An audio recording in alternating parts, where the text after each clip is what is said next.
उत्तराखंड से मैंने आज अपना सफर शुरू किया है। काशीपुर विधानसभा है, और काशीपुर ही क्यों,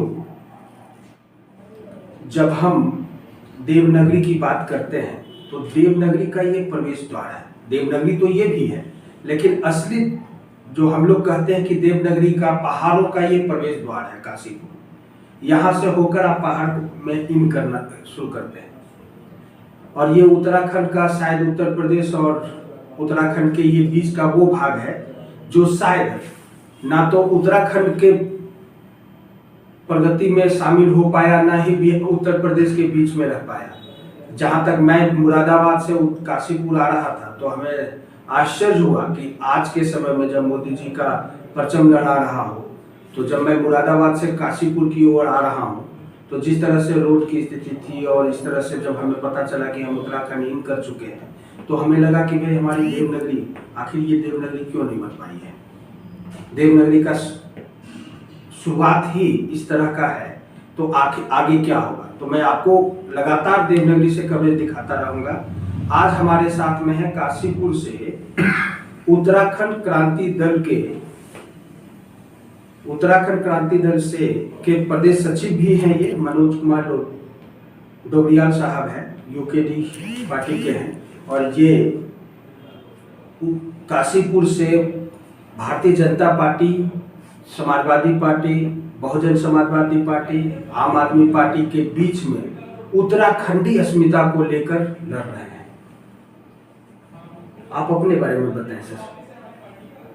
जी, जैसे आपने बताया कि मेरा इंट्रोडक्शन बिल्कुल सही है। मेरा नाम मनोज कुमार डोबरियाल है। मैं प्रदेश सचिव भी हूँ उत्तराखंड क्रांति दल का, और इस बार प्रत्याशी भी हूँ काशीपुर विधानसभा क्षेत्र से, और मैं रिटायर्ड इंजीनियर हूँ। 2017 में रिटायरमेंट के बाद मैंने उत्तराखंड क्रांति दल को ज्वाइन किया। वो उत्तराखंड क्रांति दल ज्वाइन करने का मेरा मकसद था कि मैं उस पार्टी को ज्वाइन करूंगा जो समाज को सुधारने की बात करता है, जो विकास की बात करता है, जो समानता की बात करता है, जो टैलेंटेड लोग हैं उनको आगे बढ़ाने की बात करता है। यहाँ पे रोड की कंडीशन जैसे आपने बताया सच में बहुत ख़राब है। यहाँ पे रोड के अलावा बहुत सारी मुसीबतें हैं लोगों के लिए, और जो आपने ये भी कहा सच है कि यहाँ पे लगातार 20 साल से एक ही विधायक है। शायद यही एक कारण है कि यहाँ पे जो डेवलपमेंट होना चाहिए था वो नहीं हुआ।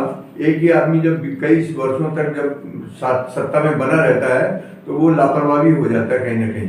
तो यही एक वजह है कि मुझे जो है इस उत्तराखंड क्रांति दल से इस राजनीति क्षेत्र में आना पड़ा, और सबसे बड़ा ये था कि इस क्रांति दल ने ही, उत्तराखंड क्रांति दल ने ही इस राज्य को बनाया था, और जो सपने दिखाए थे लोगों को वो स्वप्न पूरा नहीं हुआ है कहीं ना कहीं। तो कहीं ना कहीं मतलब बिल्कुल नहीं हुआ है। यहाँ पे पलायन बहुत तेजी से बढ़ा है। 3000 गाँव उत्तराखंड के खाली हो चुके हैं, और यहाँ पे शिक्षा, स्वास्थ्य और सड़क तीनों की बहुत जटिल समस्या है। तो ये सब जब तक कि यहाँ के जो राजनीति करने वाले जो नेता हैं या सरकार है या सत्ता में बैठे लोग हैं, वो जब तक पब्लिक के कठिनाइयों से वाकिफ नहीं होते हैं तब तक इसका विकास होना मुश्किल है। अब राष्ट्रीय पार्टियां जो होती हैं वो राष्ट्रीय स्तर पर देखती हैं, लेकिन जो जमीन से जुड़े हुए नेता होते हैं वो कहीं ना कहीं उन लोगों का कम्युनिकेशन गैप है, ऊपर के साथ में संवाद नहीं होते हैं, डायलॉग्स नहीं होते हैं, और यही कारण है कि हमारा उत्तराखंड लगातार पिछड़ता जा रहा है। तो मैंने ये एक निश्चय के साथ में आगे बढ़ा हूँ कि उत्तराखंड क्रांति दल चूंकि एकमात्र क्षेत्रीय पार्टी है, और इसी पार्टी के द्वारा जो है हम अगर सत्ता में आते हैं तो इस राज्य का संपूर्ण तरीके से विकास कर सकते हैं। यहाँ की जनताओं की जो अपेक्षा है सरकार से उसको पूरा कर सकते हैं। जनता बहुत दुखी है, बहुत निराश है, और वो परिवर्तन चाहती है। मनोज जी, मैं जब आपके पास आ रहा था तो मैं आपसे रूबरू होना चाहता था, आपको पढ़ना चाहता था कि मैं मनोज जी से मिलने जा रहा हूँ, तो मनोज जी क्या है। तो जब मैं सोशल मीडिया साइट आपका खंगाल रहा था तो आप आरक्षण के विरोध में, का विरोध कर रहे हैं। आप अपने पोस्ट पे लगातार जातिगत आरक्षण का विरोध कर रहे हैं। देखिए, एक सेकंड, जातिगत आरक्षण का विरोध कर रहे हैं, लेकिन जो चीज आप यहाँ पे प्रत्याशी बनने के बाद वहीं पे जहां आप अपना विकास योजनाओं की चर्चा कर रहे हैं, वहीं पे आप चर्चा ये कर रहे हैं कि उत्तराखंड उत्तराखंडियों का, तो ये भी तो एक आरक्षण है सर। ये किस तरह की बातें हो गई? देखिए, इसको आप गहराई से अगर सोचें तो मेरा जो आरक्षण के प्रति जो विचार हैं अभी तक और रहेंगे भी, मैं जो एक बात बोलता हूं उस पर मैं कायम रहता हूं। पहले मैंने कहा था कि आरक्षण अगर हो पूरे देश में, क्योंकि आप जानते हैं कि हर चीज में आरक्षण है। अगर नेताओं के सीटों में है वहां भी आरक्षण है, महिलाओं के किसी वर्ग में कोई है तो वहां भी आरक्षण है, और अगर नौकरियों में, प्रमोशन में, पढ़ाई में, वजीफे में, हर चीज में आरक्षण है। लेकिन इस आरक्षण का फायदा किसको मिलता है? सिर्फ उन लोगों को मिलता है जो ऊंची ऊंची पदों पे बैठे हुए लोग हैं। मैं जातिगत आरक्षण का विरोधी जरूर हूं, लेकिन हर जात में गरीब लोग हैं। मैं चाहता हूं कि ये आर्थिक आधार पे आरक्षण होना चाहिए। ये एक गलत प्रैक्टिस है जो जातिगत आरक्षण होता है। इस जातिगत आरक्षण में भी जो गरीब लोग हैं आज भी वो वैसे के वैसे ही हैं। अगर कोई स्वीपर था तो उसका बच्चा आज भी झाड़ू लगाते हुए मिलेगा आपको। वो कहीं हमारे समान, हमारे जो और लोग हैं वर्ग में, उनके लेवल में कहीं भी नहीं आ रहा है। तो यानी आरक्षण का फायदा उसको ही मिल रहा है जो सक्षम है। एक परिवार में अगर कोई आईएएस हो जाता है, एक इंजीनियर हो जाता है, एक डॉक्टर हो जाता है, एक कमिश्नर हो जाता है, उसके बच्चे को आरक्षण नहीं मिलना चाहिए, चाहे वो किसी भी जात का हो। इसलिए मैं जातिगत आरक्षण का विरोधी हूं। मैं आरक्षण का विरोधी नहीं हूं। मैं चाहता हूं कि आरक्षण हो तो सिर्फ शिक्षा में और आदमी को बढ़ने में, यहाँ तक कि जो भागीदारी राजनीति में है उसमें भी आरक्षण होना चाहिए, और जो समाज के और भी कई सारे पहलू हैं उनमें भी आरक्षण होना चाहिए, लेकिन आर्थिक आधार पर। अब आपने बात किया कि हम उत्तराखंडी में यहाँ मुस्लिम भी हैं, सिख भी हैं, ईसाई भी हैं, पहाड़ के भी लोग हैं, प्लेन्स के भी लोग हैं, हर जाति हर धर्म के लोग हैं। मैं सबकी बात कर रहा हूँ, मैं यहाँ पे कोई जातिगत बात नहीं कर रहा हूँ। ये उत्तराखंडी की 80% रिजर्वेशन यहाँ के लोगों के लिए होनी चाहिए, क्योंकि यहाँ के लोग पलायन करके नीचे जा रहे हैं, नीचे के लोग यहाँ नहीं आ रहे हैं। तो इसलिए हम चाहते हैं कि यहाँ के रोजगार में 80% रिजर्वेशन यहाँ के उत्तराखंडियों के लिए होना चाहिए। और मैं अरुणाचल प्रदेश से आया हूँ, मैं जानता हूँ बहुत सारे स्टेट ऐसे हैं कि जहाँ पे क्लास 1 सीनियर पोस्ट छोड़ करके बाकी सब में उनके अपॉइंटमेंट्स में, उनके प्रमोशन में वहाँ पे 80% वहाँ के लोगों के लिए रिजर्वेशन है। इसी तर्ज पे मैं यहाँ भी चाहता हूँ, इसमें कौन सी बुरी बात है? हमारे प्रधानमंत्री जी कहते हैं एक देश और एक लोग, तो फिर आप क्यों बदलना चाहते हैं? मैं नहीं बांट रहा हूँ, ये तो प्रधानमंत्री जी ने खुद ही मोहर लगा दी है। अभी जो atrocity prevention of atrocity bill है SC/ST के लिए, उसमें प्रधानमंत्री जी ने खुद मोहर लगा के ये साबित कर दिया है कि वो जातिवाद के ऊपर में चलते हैं। ये बड़ा दुर्भाग्य का विषय है। उनको भी ये सोचना पड़ेगा कि हमारे देश में आज भी गरीब है, हर जाति में गरीब है, हर धर्म में गरीब है। तो आप उनको अपलिफ्ट करने की क्यों नहीं प्रयास करते हैं? आप क्यों अमीर को अमीर बनाना चाहते हैं? इस तरीके से जितने भी सरकारी सुविधाएं हैं वो आम आदमी को आज भी नहीं मिल पा रही हैं। मनोज जी, यहाँ अब मैं आता हूँ काशीपुर विधानसभा में। पिछले 20 सालों से लगभग, अगर मैं गलत नहीं तो, भारतीय जनता पार्टी के ही लोग यहाँ पे शासन में हैं, और आज भी विधायक भारतीय जनता पार्टी के हैं। और उनके प्रचार प्रसार में ये था कि भय मुक्त समाज, भ्रष्टाचार मुक्त समाज। तो 20 साल से जब वो आप सत्ता में हैं, सत्ता के भागीदार हैं, फिर भी भय मुक्त और भ्रष्टाचार मुक्त नहीं हो पाया, और वो आज आपके कंपटीशन में, वो आप उनके कंपटीशन में आए हैं। तो किस तरह से आप उनको पराजित कर पाएंगे? देखिए, हम जो है पब्लिक के बीच में जा रहे हैं, जनता के बीच में जा रहे हैं, उनकी समस्याएं सुन रहे हैं, और उन सबके मुंह से एक ही बात निकलती है कि हमें परिवर्तन चाहिए। 20 साल से यहाँ पे जो एक ही पार्टी के एक ही विधायक, अलग विधायक भी नहीं है, एक ही विधायक हमें अपना टिकट मैनेज कर देते हैं और वोट भी मैनेज कर देते हैं। इस तरीके से पब्लिक को गुमराह करके वो हमेशा विजय हासिल करके यहाँ पे कायम है। लेकिन अब पब्लिक जाग चुकी है, पब्लिक समझ चुकी है कि वो फ्री की राजनीति करने वालों से दूर रहना चाहती हैं। वो चाहती हैं कि ऐसी पार्टी सत्ता में आए जो हमारे नीचे तबके के लोग हैं उनका डेवलपमेंट के साथ, उनके विकास के साथ समाज के हर वर्ग का, हर जाति के, हर क्षेत्र के लोगों का विकास हो। हम उत्तराखंडियों के डेवलपमेंट की बात करते हैं, इसलिए पब्लिक हमारी बात को समझ रही है और हमें पूरा समर्थन मिल रहा है इसका। मैंने तो ये भी देखा कि एक बैनर लगा हुआ था जिसमें लगा हुआ था उत्तराखंड का बेटा उत्तराखंड का विकास कर पाएगा कांग्रेस का कैंडिडेट, तो फिर वो आपसे अलग कैसे है? आपने ठीक कहा, आज तक जितने मुख्यमंत्री बने हैं सब उत्तराखंड से ही बने हैं। कोई दिल्ली से, बॉम्बे से, गुजरात से, कहीं से नहीं आया है। सारे के सारे जितने भी मुख्यमंत्री बने यहाँ से ही बने हैं, उत्तराखंड से। लेकिन चूंकि वो कि राष्ट्रीय पार्टियों से कनेक्टेड हैं, तो राष्ट्रीय पार्टियों से कनेक्टेड होने की वजह से क्या होता है कि यहाँ से विधायक तो चुन के जाता है, पब्लिक चुन के भेजती है, लेकिन जो विधायक होते हैं उनके अनुसार मुख्यमंत्री का चुनाव नहीं होता है। आप लोग चूंकि पत्रकार हैं, आप लोगों को अच्छी तरह मालूम होगा कि कांग्रेस पार्टी और भाजपा पार्टी, यहाँ तक कि और भी जो बड़ी बड़ी पार्टियां हैं, उनके मुख्यमंत्री का चुनाव उनकी केंद्रीय पार्टी करती है और वहां से मुख्यमंत्री को यहाँ थोप दिया जाता है। मुख्यमंत्री के पास दो कान होते हैं, एक कान होता है जो दिल्ली की तरफ लगा होता है और एक कान होता है जो पब्लिक जनता की ओर लगा होता है, यानी अपने विधायक की तरफ कान लगा होता है। तो उसका एक कान जो है, जो जनता की तरफ वाला कान है, वो हमेशा रुई डाल के रखता है, वो बंद करके रखता है, क्योंकि वहां के डायरेक्शन अलग होते हैं और यहाँ की डिमांड अलग होती है। डायरेक्शन और डिमांड में बहुत जमीन आसमान का फर्क हो जाता है। इसी वजह से आप देख रहे होंगे कि पिछले कुछ दिनों से, पिछले कुछ महीनों से कांग्रेस से भाजपा में कूद कूद के जा रहे हैं लोग। नेता, बड़े बड़े नेता, मंत्री भी जा रहे हैं, एमएलए भी भाग रहे हैं और भाजपा से कांग्रेस में भी आ रहे हैं। ये पता ही नहीं चल पा रहा है कि कांग्रेस इस देश को, इस राज्य को चला रही है या भाजपा चला रही है, ये पता ही नहीं चल पा रहा है। लोग बड़े कंफ्यूज है। मनोज जी, आपने कहीं लिखा है कि विकास की चिंगारी लगाई है हमने, अब इसे पूरे उत्तराखंड में फैलाएंगे भी हम। तो क्या विकास की चिंगारी लगाई है आपने?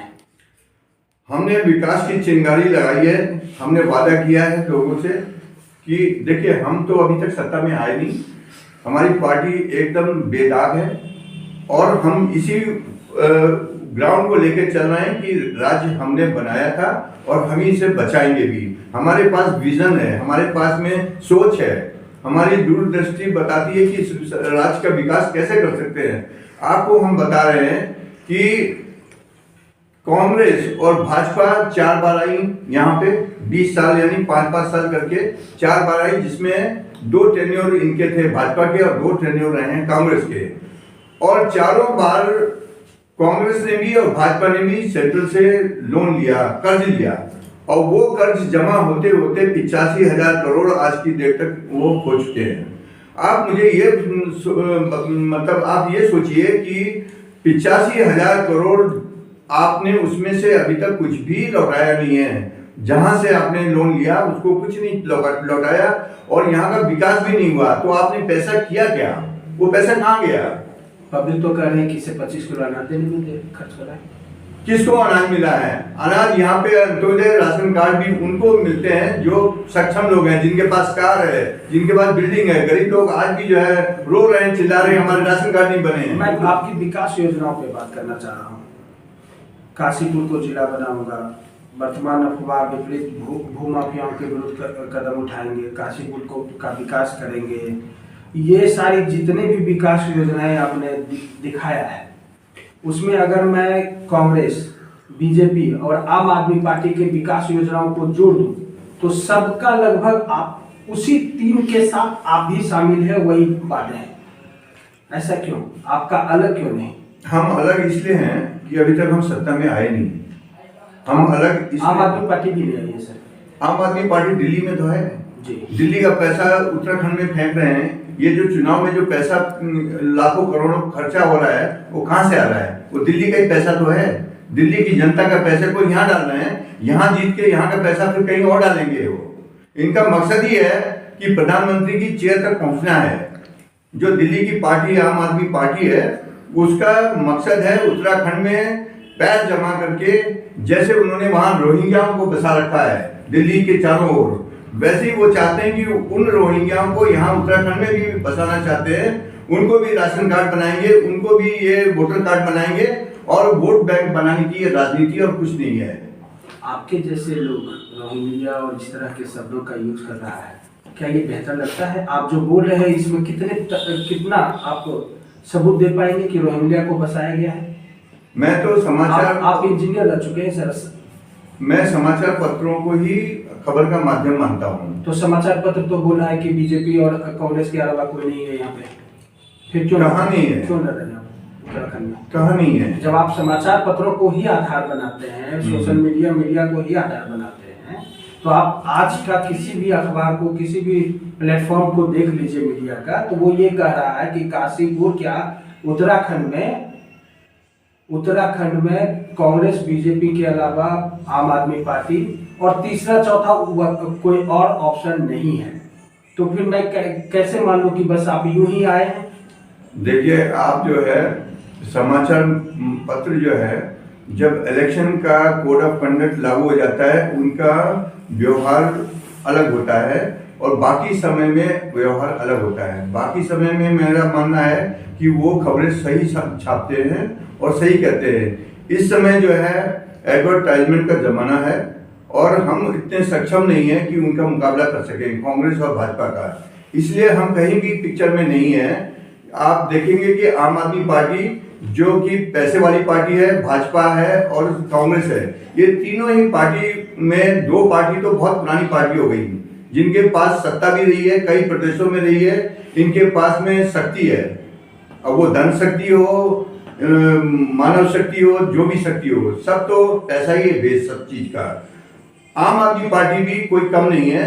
दिल्ली में वो बीजेपी को डिफीट करके वहां पे सत्ता हासिल कर चुकी है।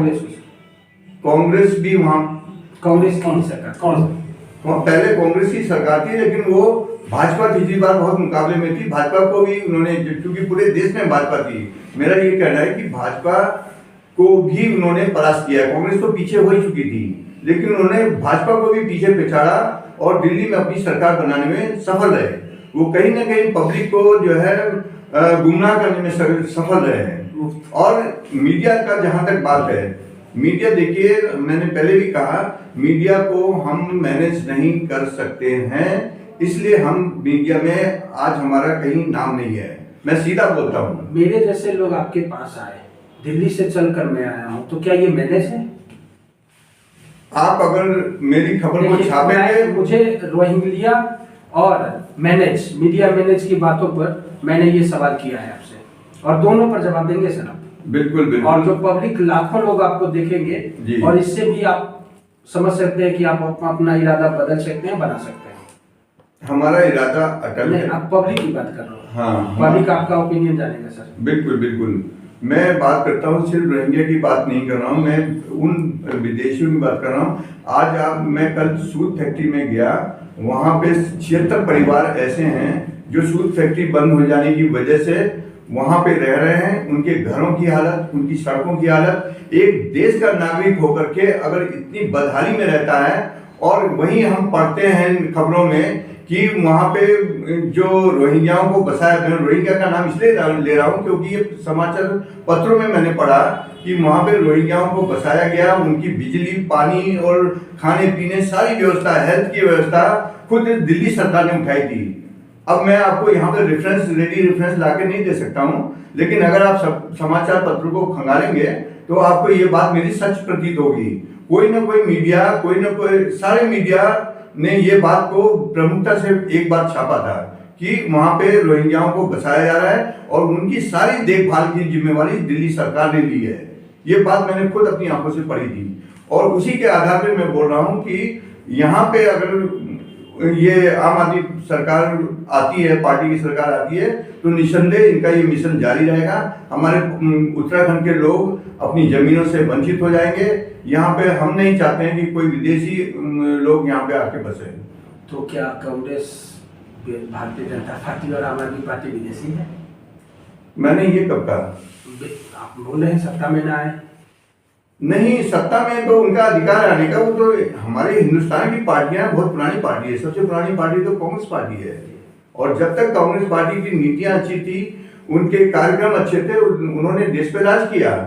जब जनता ने, मैं इन सब बहस को थोड़ा सा विराम देता हूँ। अब मैं आता हूँ यहाँ की मूल समस्याओं पे। आपने भी 11 नंबर कॉलम्स में आपने इसे जगह दिया है कि काशीपुर क्षेत्र में ड्रग पेडलर्स के खिलाफ कठोर कार्रवाई, ड्रग्स जागरूकता अभियान। क्या वाकई में यहाँ ड्रग्स पेडलर्स की इतनी बड़ी संख्या है सर? बहुत बहुत यहाँ हर व्यक्ति, हर सोशल ऑर्गेनाइजेशन को पता है कि यहाँ पे ड्रग्स का प्रचलन बहुत ज़्यादा हो चुका है और इसके ऊपर हम लोग को ध्यान देने की अत्यंत आवश्यकता है। ड्रग पेडलर्स को पकड़ना और जो ड्रग एडिक्टेड बच्चे हैं उनको काउंसलिंग करना बहुत ही ज़रूरी हो चुका है। एक दिन ऐसा आएगा कि सारे युवा जो है वो ड्रग्स की गिरफ्त में आ जाएंगे। इसलिए ड्रग्स को हम सबसे पहले, हमारी प्राथमिकता ये भी होगी कि हम ड्रग्स को यहाँ पे जड़ से उखाड़ के फेंकें। इसके पीछे आपको कारण क्या दिखता है सर? ड्रग्स के पीछे कारण मुझे ये लगता है कि ड्रग्स एक तो बहुत कॉस्टली होता है और इसका बिजनेस में बहुत मुनाफा है। तो ड्रग्स पेडलर्स अपने पैसों, मतलब इसको बिजनेस को बढ़ाने के लिए यहाँ पे आते हैं। पहले वो बच्चों को फ्री में एडिक्ट कराने के लिए देते हैं डोज। बच्चों को जो बच्चे एडिक्ट हो जाते हैं उनके द्वारा और बच्चों में इसको फैलाने की कोशिश करते हैं। सही बोला आपने, फ्री जी। हमें तो काशीपुर के बारे में ये भी पता चला है कि भाई काशीपुर एक ऐसा विधानसभा है उत्तराखंड का जहां सबसे ज्यादा पैसों का ट्रांजैक्शन होता है। इलेक्शन के समय में लोग फ्री में पैसे देते हैं, वोट के बदले पैसों के बदले वोट भी यहाँ प्रचलन में रहा है। और शराब की बात तो काशीपुर में करना ही होता है, ऐसा है क्या? देखिए, मुझे जब मैंने इलेक्शन में मैं तो संगठन में आने के लिए जुड़ा था यूकेडी से, लेकिन हमारे जो केंद्रीय अध्यक्ष हैं काशी सिंह हरी जी, उन्होंने कहा कि आप यहाँ पे काशीपुर में अच्छा काम कर रहे हो और इससे पहले यूकेडी का नाम भी नहीं था यहाँ पे, और अभी यूकेडी का नाम सुनने में आ रहा है उत्तराखंड क्रांति दल का, तो आप ही क्यों नहीं पहल करते हो, आप प्रत्याशी बनो यहाँ कैंडिडेट। तो उन्होंने कहा मेरी तरफ से तो तुम हमारे प्रत्याशी हो। जब मैं प्रत्याशी बन गया, मैंने अपने को कैंडिडेट समझ लिया कि मैं तैयार हूँ, अभी मेंटली तौर पे, जहनी तौर पे मैं तैयार हो गया।